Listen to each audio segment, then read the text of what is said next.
বদরের ময়দানে এই পাশে কোরাইশ, এই পাশে মুসলমানেরা। বিশ্বনবী জালাময়ী ভাষণ দিলেন, তোমরা দেখতে পাচ্ছ এটা বদরের ময়দান না, এটা আল্লাহর জান্নাত, ওই জান্নাতের দিকে ছোট।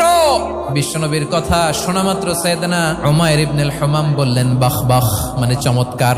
বিশ্বনবী বললেন মা ইয়াহমিলুকা আলা কওলিকা বাখ বাখ ইয়া উমাইর, আমার এই কথা শুনে তুমি কেন বললা বাখ বাখ?